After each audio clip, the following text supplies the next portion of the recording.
ममता ने सीएम पद से इस्तीफा देने से इनकार किया। 9 मई को ब्रिगेड में नई सरकार का शपथ ग्रहण समारोह है। पश्चिम बंगाल में चुनाव के नतीजे आने के बाद जो हलचल शुरू हुई वो अब भी बरकरार है, लेकिन इसी बीच बंगाल को लेकर एक बड़ी खबर सामने आई है। नमस्कार, आप देख रहे हैं न्यूज 18 का डिजिटल प्लेटफॉर्म। आपके साथ मैं हूं पारुल तिवारी। पश्चिम बंगाल के राज्यपाल आरएन रवि ने गुरुवार को बंगाल विधानसभा भंग कर दिया है। विधानसभा चुनाव में बीजेपी को बहुमत मिला है। बहुमत के बाद ममता बनर्जी ने चुनाव में वोट चोरी का आरोप लगाते हुए सीएम पद से इस्तीफा देने से इनकार कर दिया था।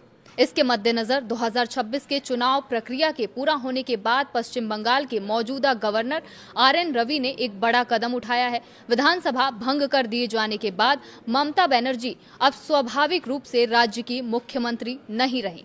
भारत के संविधान के आर्टिकल 174 के क्लॉज 2 के सब क्लॉज बी के तहत मिली शक्तियों का इस्तेमाल करते हुए उन्होंने पश्चिम बंगाल विधानसभा को भंग करने का आदेश दिया है। ये घोषणा बुधवार 6 मई 2026 को पब्लिश हुए एक स्पेशल गजट नोटिफिकेशन में की गई। सरकार के पार्लियामेंट्री अफेयर्स डिपार्टमेंट द्वारा जारी इस निर्देश के मुताबिक मौजूदा विधानसभा 7 मई 2026 से औपचारिक रूप से भंग हो जाएगी। गवर्नर आरएन रवि के साइन किए हुए इस ऑर्डर को राज्य के चीफ सेक्रेटरी दुष्यंता नरियाला ने जनहित में प्रकाशित किया। आमतौर पर चुनाव के बाद नई सरकार के ऑफिस संभालने से पहले पुरानी असेंबली को भंग करना एक संवैधानिक प्रैक्टिस माना जाता है। इस ऑर्डर से 17वीं विधानसभा का टर्म खत्म हो गया और नए चुनाव हुए रिप्रेजेंटेटिव के साथ 18वीं लेजिस्लेटिव असेंबली के बनने का रास्ता साफ हो गया है। उम्मीद है कि अगले कुछ दिनों में नई कैबिनेट का शपथ ग्रहण समारोह और नई लेजिस्लेटिव असेंबली का पहला सेशन बुलाए जाने का प्रोसेस भी शुरू हो जाएगा। बता दें कि पश्चिम बंगाल विधानसभा चुनाव में बीजेपी ने राज्य की 293 सीटों में से 207 पर जीत हासिल की है और बंगाल में अब पहली बार बीजेपी की सरकार बनने जा रही है। इस चुनाव में ममता बनर्जी की पार्टी को पराजय का सामना करना पड़ा और 15 साल के बाद ममता बनर्जी सत्ता से बाहर हो गई हैं।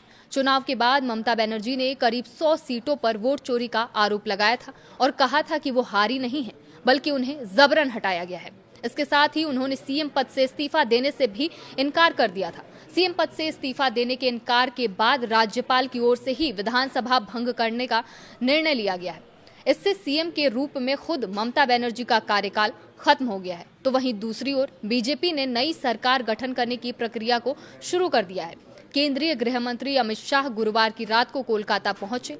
शुक्रवार को बीजेपी के नव निर्वाचित विधायकों की बैठक होगी। इस बैठक में विधायक दल के नेता का चयन किया जाएगा।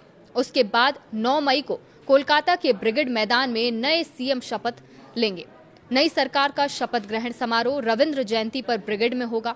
डबल इंजन वाली सरकार जनता को गवाह बनाकर अपना सफर शुरू करेगी। प्रधानमंत्री और गृह मंत्री शनिवार को ब्रिगेड में शामिल होंगे। बीजेपी शासित राज्यों के कई मुख्यमंत्री मौजूद रहेंगे। शपथ ग्रहण समारोह में एसपीजी और कोलकाता पुलिस सुरक्षा की जिम्मेदारी संभालेगी। उधर ब्रिगेड के बाहर सुरक्षा की जिम्मेदारी सेंट्रल फोर्स की होगी।